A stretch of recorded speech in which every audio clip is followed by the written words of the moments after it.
Assalamualaikum warahmatullahi wabarakatuh. Salve, Shalom, Om Swastiastu, Namo Buddhaya, salam kebajikan dan salam sejahtera untuk kita semua. Perkenalkan, nama saya Moses Kolo, SPD MPD.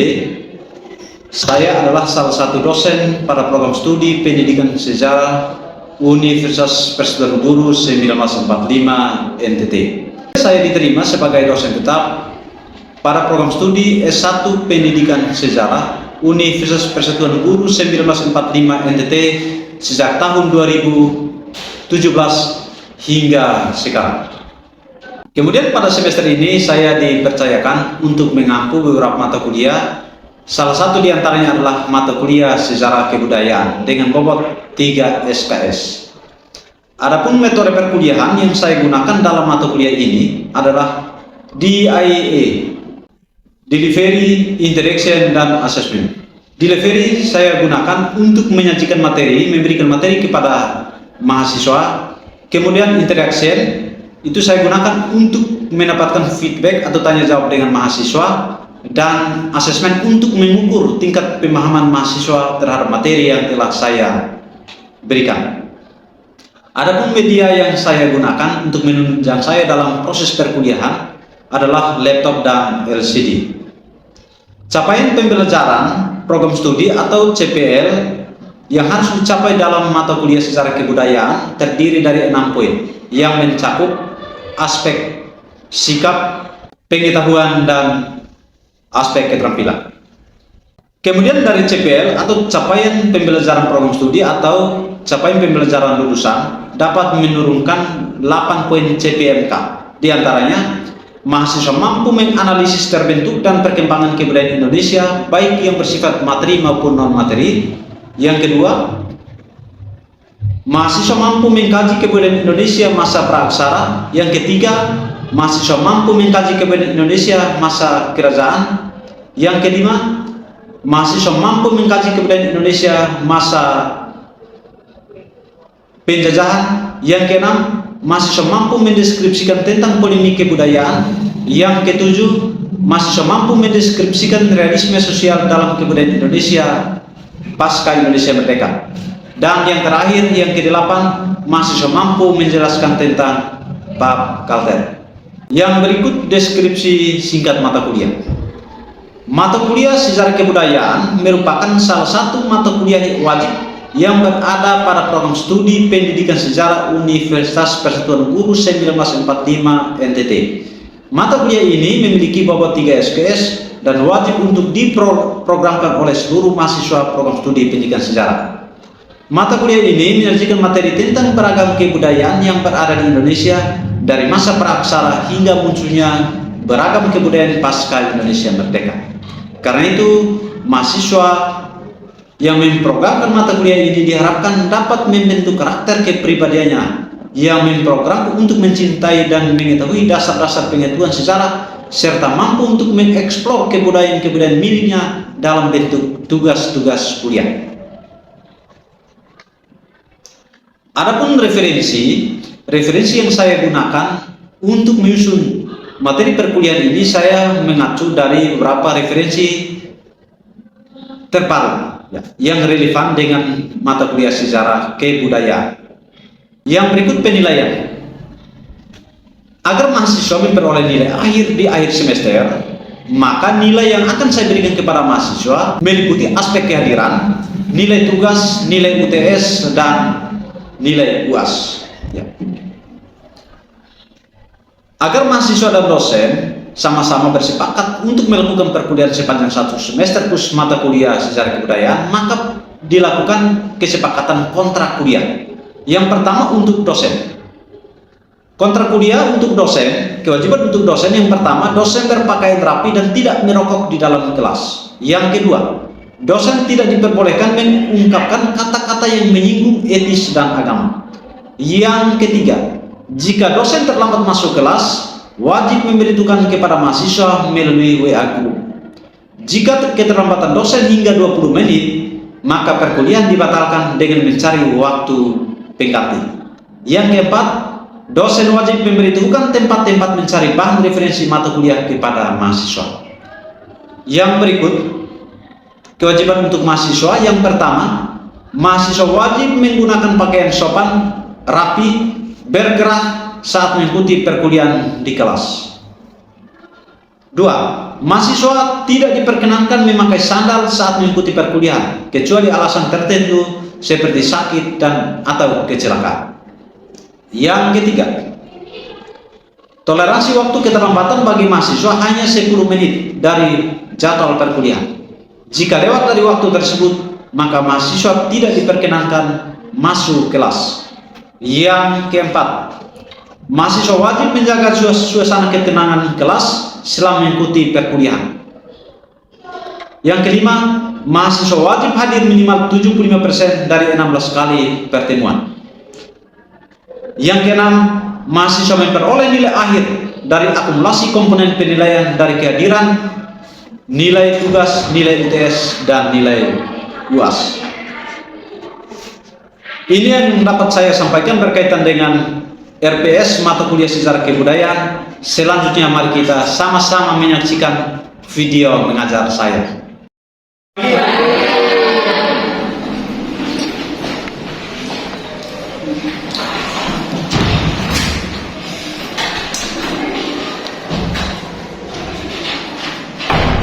Baik, sekali lagi selamat pagi.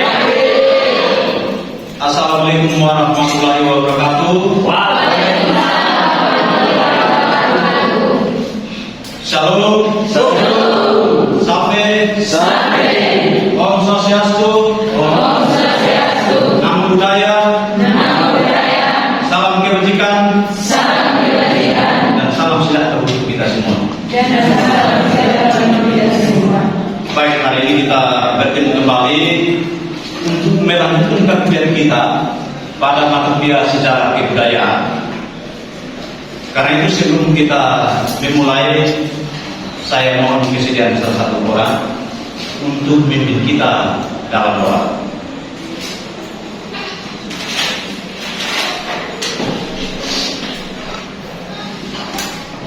Baik, sebelum kita memulai dengan kegiatan belajar kita pada pagi hari ini, mari kita berdoa mulai.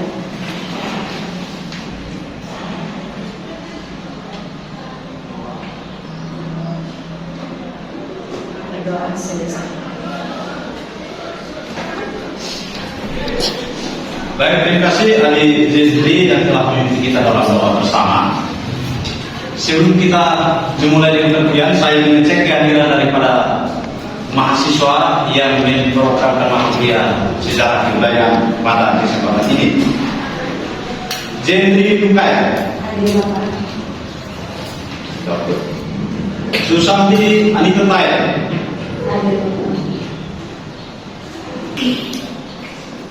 baik, kita melanjutkan pada perkuliahan kita.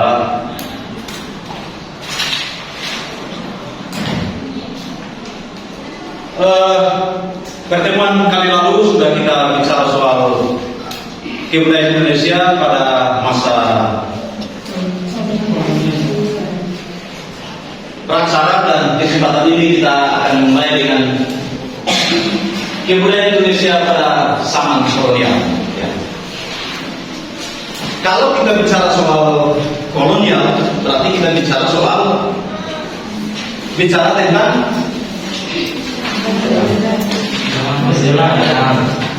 tentang masa penjelajahan masuknya bangsa Barat ke Indonesia. Baik, identitas saya seperti ini, Pak. Sudah kenal Pak Tom? Sudah. Baik, kita lanjut pada materi ini. Baik, yang pertama kedatangan bangsa Barat di Nusantara atau Indonesia. Dulu tidak ada Indonesia, yang disebut hanya Nusantara.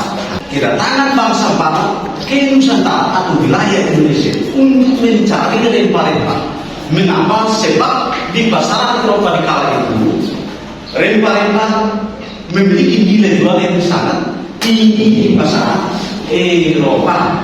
Maka mereka berbondong-bondong datang ke Nusantara atau wilayah-wilayah yang tersedia rempah-rempah. Kemudian yang kedua, gospel atau agama. Di situ sudah jelas, gospel atau maksud kedatangan bangsa Barat ke Nusantara Indonesia selain untuk tujuan Katolik. Jadi saya dua agama ini yang dibawakan, disebarkan oleh bangsa Barat di Nusantara atau di Indonesia. Dan dampaknya kita rasakan sampai hari ini. Ya. Baik, nah wilayah pertama yang disasar atau yang bangsa Barat mendahului menginjakkan kakinya di wilayah mana? Ambon. Yang di bagian ini wilayah mana? Maluku atau Ambon yang benar. Maluku atau itu pada tahun oleh bangsa Portugis. Bangsa Barat yang pertama kali memasuki wilayah Nusantara itu adalah bangsa Portugis. Oke, yang berikut, yang berikut adalah glory atau kekayaan. Nah, ketika sudah menguasai pasaran-pasaran yang ada di Nusantara, mengekspor kekayaan kita yang ada di Nusantara dan membawanya ke Eropa untuk dipasarkan, mereka mendapat keuntungan yang luar biasa. Maka disitulah tercapai masa kejayaan. Kenapa? Siapa yang punya uang yang banyak, maka dia akan menguasai yang punya kelemahan dari aspek ekonomi. Bangsa Barat yang berhasil menjelajahi wilayah Indonesia. Yang pertama, bangsa Portugis. Bukan mereka datang ini satu kampung datang semua, tidak. Ada orang tertentu yang pendahulu datang hanya sampai Filipina. Hanya satu orang yang berhasil mendahului yang lain tiba di wilayah Nusantara atau Indonesia. Yang yaitu nama Vasco da Gama. Ini orang Portugis pertama yang pertama kali menginjakkan kakinya di wilayah Maluku, yaitu pada tahun 1512 dengan tujuan bagaimana yang sudah kita sama-sama.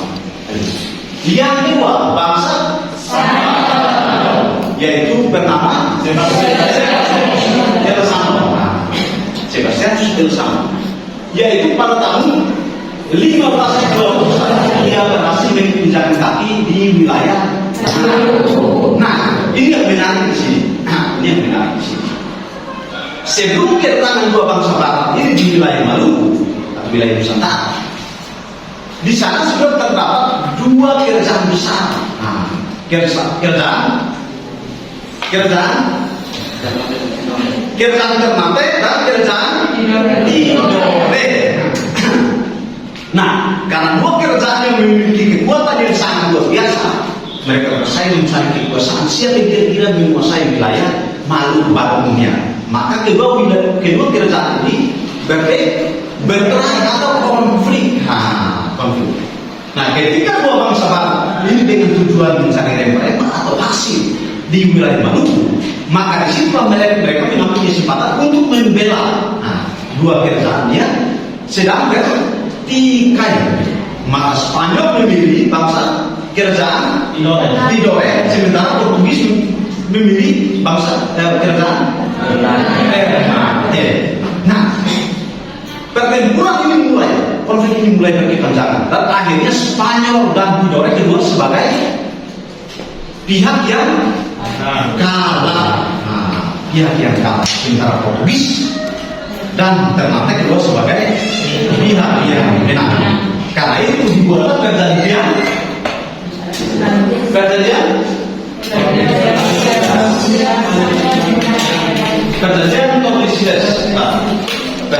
Tordesillas.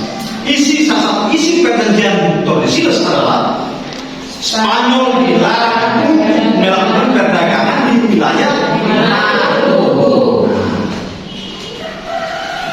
Spanyol tidak diperkenankan untuk melakukan aktivitas perekonomian di wilayah Maluku. Itu dampak dari kalah. Yang berikut, bangsa Inggris. Bangsa Inggris tiba di wilayah Nusantara Indonesia pada tahun 18 oleh Thomas Columbus. Dia berhasil merebut seluruh wilayah kekuasaan Belanda di Indonesia. Penjajahannya singkat, tapi dia berhasil menguasai seluruh wilayah jajahan Belanda. Coba sebutkan wilayah bekas jajahan Belanda yang diambil alih oleh Indonesia itu daerah mana? Jawa, Bengkulu, Maluku. Jawa, Bengkulu, Maluku. Jawa, Bengkulu, iya. Aceh, mana lagi? Jawa seluruhnya, Jawa Barat, Jawa Tengah, dan Jawa Timur. Dan daerah lainnya di wilayah Sumatera itu berhasil dikuasai oleh bangsa Inggris. Hanya yang menjadi keunikan dari bangsa Inggris ketika mereka menjelajahi wilayah Nusantara itu tidak disponsori oleh pemerintah, mereka disponsori oleh perusahaan-perusahaan swasta. Itu berbeda dengan Portugis dan juga nanti Belanda yang akan kita sambal lihat nanti. Itu berbeda di situ. Inggris itu disponsori oleh perusahaan-perusahaan swasta.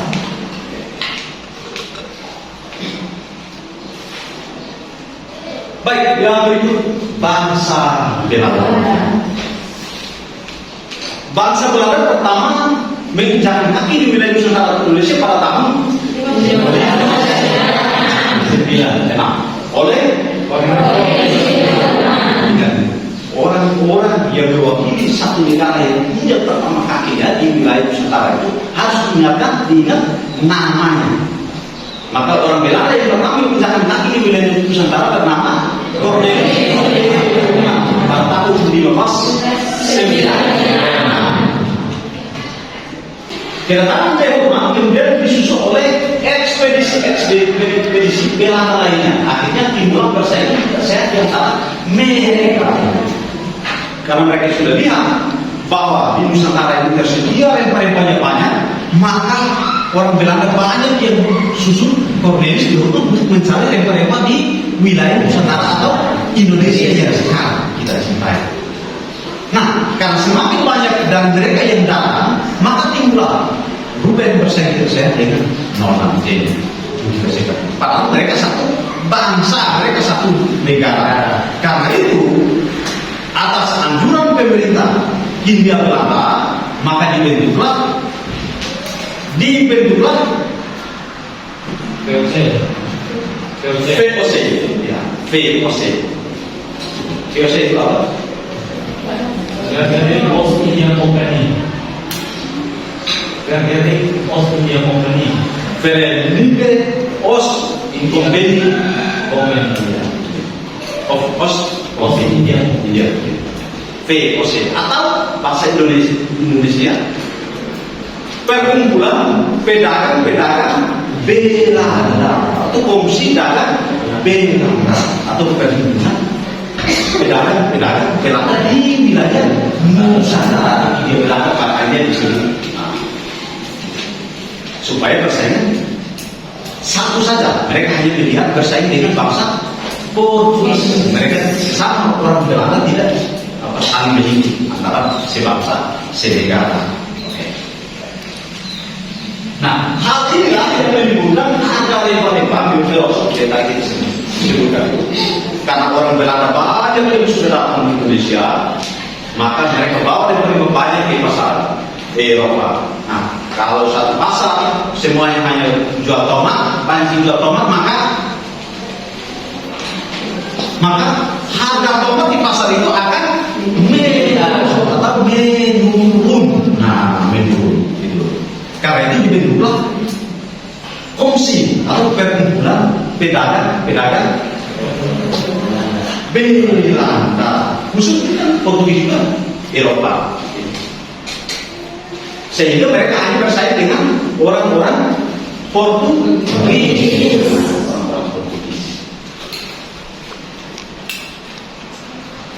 Ya, ini sudah bersama dia.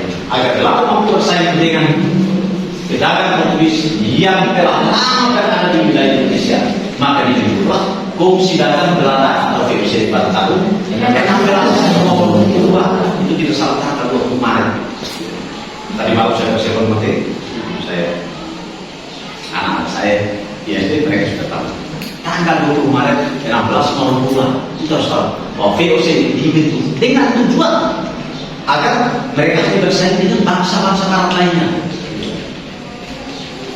Seluruh pedagang Belanda itu bersama. Perhimpunan sampai kan kalau tidak sini ada perhimpunan mahasiswa atau yang itu mahasiswa serupa dan lain sebagainya. Itu namanya komisi atau perhimpunan mahasiswa sabu atau mahasiswa lomba dan lain sebagainya. Nah, itu namanya komisi. Mereka bersama memiliki satu tujuan, satu tekad yang sama.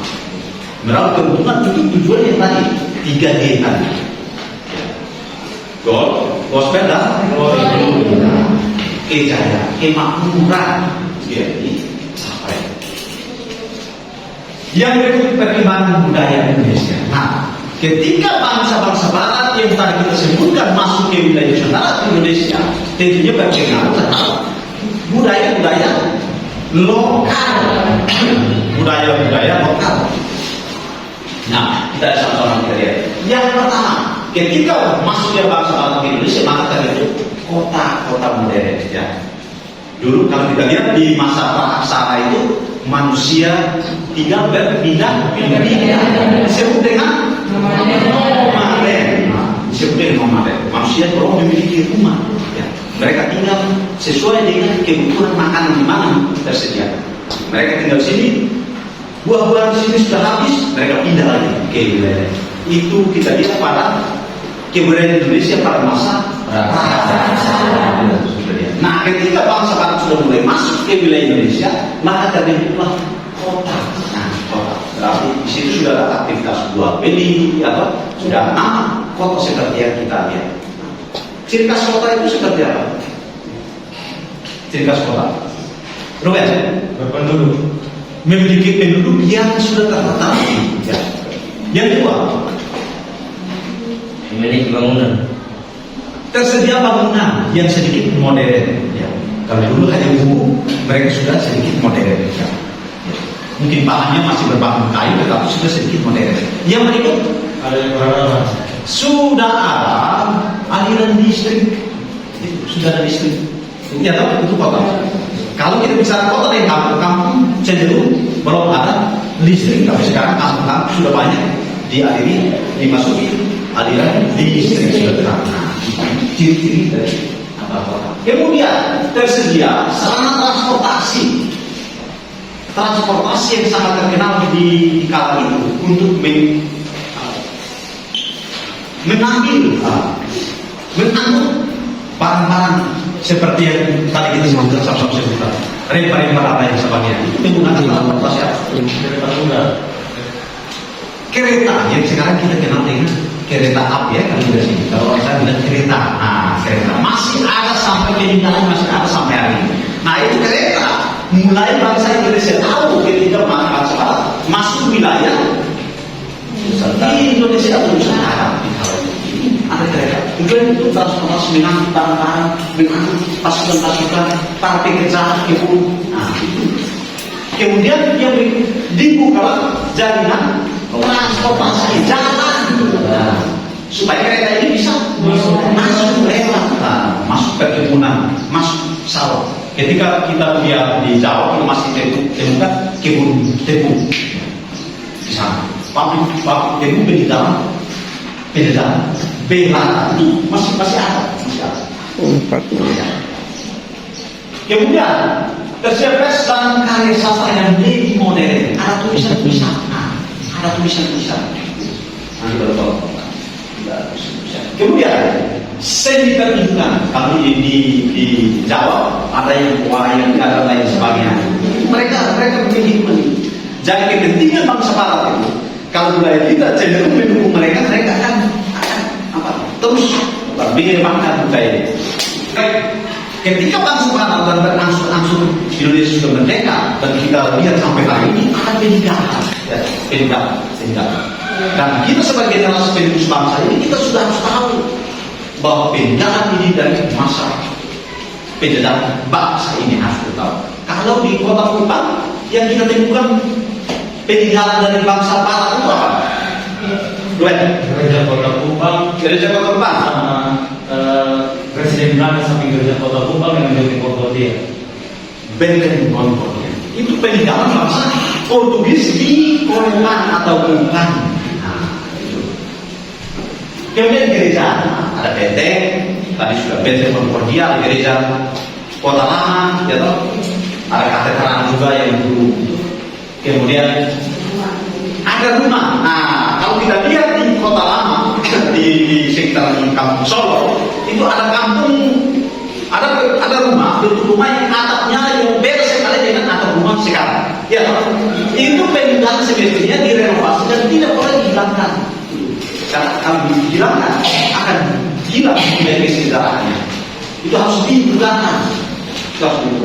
Jadi atapnya tinggi sekali. Nah, itu peninggalan dari bangsa Barat. Nah, bangsa Barat. Rumah atau kantor. Nah, kita masih. Kalau di Solo itu ada benteng Pastepak. Nah, itu saya bawa di Solo. Sama dengan benteng Concordia itu peninggalan Portugis. Itu di wilayah Solo, wilayahnya Pak Presiden. Baik, unsur-unsur budaya Barat. Nah, bisa lihat. Unsur-unsur budaya Barat. Unsur budaya Barat yang pertama agama. Jadi kita lihat yang kita anjuri sampai hari ini itu merupakan peninggalan dari bangsa Barat. Kalau Portugis kalau tidak datang di wilayah kita mungkin agama Protestan dan Katolik tidak, ya toh? Protestan dan Katolik tidak. Unsur yang pertama. Yang kedua, kesenian, musik keroncong. Kita tidak tahu dansa kalau orang Indonesia bisa dansa. Itu peninggalan dari budaya Barat. Karena itu kita dihimbau oleh generasi penerus ini, dihimbau agar tidak meninggalkan budaya-budaya nenek moyang kita, menari dan lain sebagainya. Dihimbau agar tidak menghilangkan budaya nenek moyang kita. Sementara dari dansa dan lain sebagainya, keroncong itu adalah budaya Barat. Yang berikut teknologi, ya, transportasi masih ditinggalkan sampai hari ini, masih ada kereta dan lain sebagainya.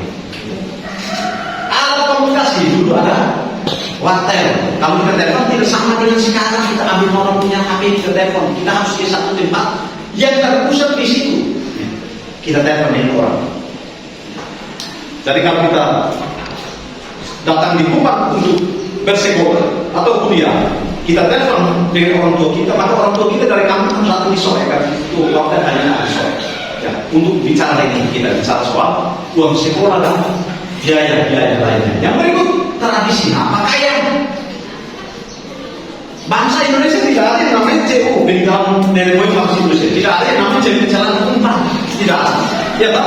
Ya, kita busana yang sampai di bawah lutut. Ya. Dan aksesoris dan pesta-pesta maupun kita tidak ada seperti itu. Nanti lain bangsa lain masuk baru apa-apa. Yang berikut pendidikan. Nah, baik. Yang kita rasakan sampai sekarang itu pendidikan. Jadi banyak hal. Memang mereka jalan kita bangsa kita dan sebagainya. Tetapi pendidikannya masih kita rasakan sampai sekarang ini. Kita bersekolah, ya, kita bersekolah. Ada kurikulum, ada metode dan media pembelajaran. Kemudian yang paling teristimewa dari pendidikan lahirlah tokoh-tokoh dan gerakan nasional. Ketika kita sudah sekolah kita tahu, kita sadar bahwa yang dibuat oleh bangsa Barat ini hanya jasa kita sepanjang hidup. Bagaimana kita bangkit untuk melawan dan meraih kemerdekaan. Ya,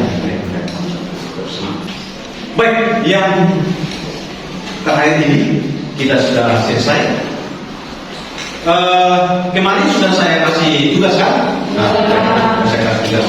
Nanti tugas itu dipresentasikan pada minggu depan. Jadi keberlanjutan dari materi ini saya beri tugas dan tugas itu dipresentasikan pada minggu depan. Baik, hanya ini yang dapat saya sampaikan. Kita berjumpa pada minggu depan. Selamat siang untuk kita semua.